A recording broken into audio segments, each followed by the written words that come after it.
Assalamualaikum warahmatullahi wabarakatuh. Perkenalkan, nama saya Ahmad Dhani Afrian dari kelas TE2C dengan NIM 2003010771. Di sini saya akan menjelaskan mengenai apa itu RCM dan sebagainya untuk melengkapi tugas nomor 6 yang telah diberikan. Yang pertama ada pengertian RCM. RCM atau Reliability Centered Maintenance merupakan sebuah proses atau metode yang dapat digunakan untuk menentukan cara paling efektif dan efisien dalam merencanakan manajemen perbaikan dalam platform, sistem, dan komponen tertentu agar suatu aset fisik atau mesin tetap bisa melakukan tugasnya atau fungsinya. Next, yang kedua ada pembuatan dan perencanaan RCM. Yang pertama ada analisis, yaitu menentukan fungsi dan kegagalan fungsi dari platform spesifik, sistem, maupun komponen. Yang kedua ada melakukan analisis FMEA. Berikutnya yang nomor 3 ada identifikasi konsekuensi dari kegagalan. Berikutnya yang B ada analisis audit, yaitu memastikan hasil analisis logis secara teknis dan dapat dilacak dan memiliki nilai keluaran yang lebih baik. Yang C ada implementasi, yaitu memberikan keluaran dari RCM ke dalam program perbaikan. Yang D ada menjaga komponen program RCM. RCM adalah living program, berarti membutuhkan manajemen, pelatihan, benchmarking, dan proses review untuk memberikan feedback dan pengukuran kemajuan dari manajemen aset. Next, yang ketiga ini ada perencanaan dan implementasi dari RCM program. Identifikasi tim perencanaan itu memiliki 10. Yang pertama ada indikasi personil untuk mendukung program RCM. Selanjutnya yang kedua ada menentukan jangkauan dari analisis. Yang ketiga ada identifikasi batasan dari sistem. Yang keempat, tentukan tingkatan dari analisis. Next, yang kelima ada menentukan apakah terdapat tambahan analisis. Yang keenam, identifikasi peraturan dasar dan asumsi yang dibutuhkan. Yang ketujuh, standar operating prosedur. Yang kedelapan, sumber data.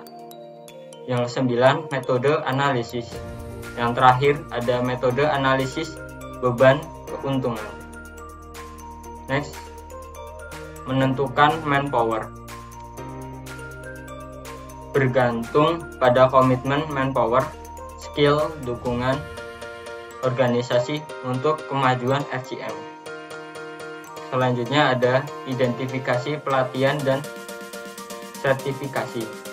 Identifikasi pelatihan dan sertifikasi untuk tiap elemen pendukung RCM. Selanjutnya ada menimbang penggunaan simulasi dan pemodelan, yaitu simulasi dan pemodelan dapat diaplikasikan ke seluruh life cycle untuk mendukung program RCM. Lalu ada menentukan sumber data. Identifikasi kebutuhan data dan sumber penting dalam mendukung analisa RCM. Lalu ada identifikasi kebutuhan pendanaan, yaitu berupa biaya yang dibutuhkan untuk membuat dan mempertahankan program RCM. Selanjutnya ada faktor penting RCM yang dibagi menjadi dua, yaitu RCM lead atau champion.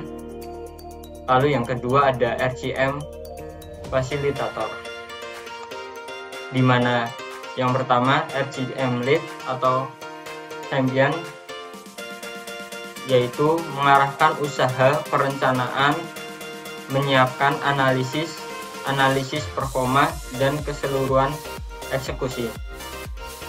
Sedangkan untuk RCM fasilitator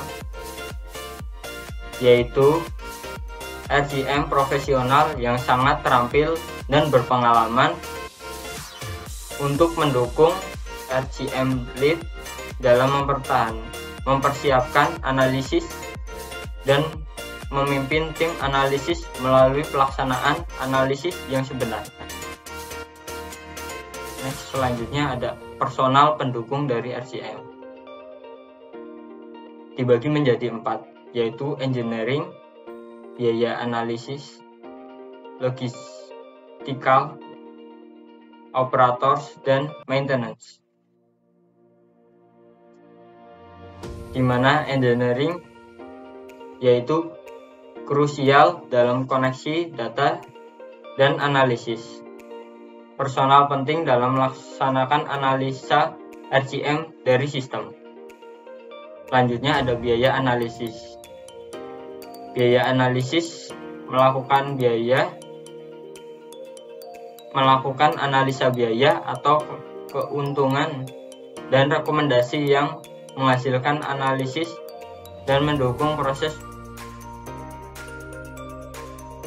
budgeting dan eksekusi program. Next ada logistician, di mana anggota penting dalam mendukung pengumpulan data dan analisis untuk mendukung analisa RCM dengan memberikan keahlian sistem atau supply dan konteks operasi. Yang keempat ada operator dan maintenance, di mana anggota terpenting dari tim analisis RCM, mereka memiliki pemahaman menyeluruh dari konteks operasi dan mengisi celah yang tidak dapat disediakan oleh teknologi IT dalam kemampuan praktis dan pengalaman. Next, ada kesimpulan dari RCM. Yang pertama, pastikan orang yang mengetahui sistem berpartisipasi dalam analisis, yaitu proses yang dapat dilakukan lebih cepat dan lebih efektif, dan tiap orang dapat lebih banyak belajar. Personil yang kurang berpengalaman mendapat banyak informasi yang berguna ketika mereka berpartisipasi, tetapi hanya jika orang yang berpengetahuan berpartisipasi. Yang kedua, memiliki fasilitator yang berpengalaman,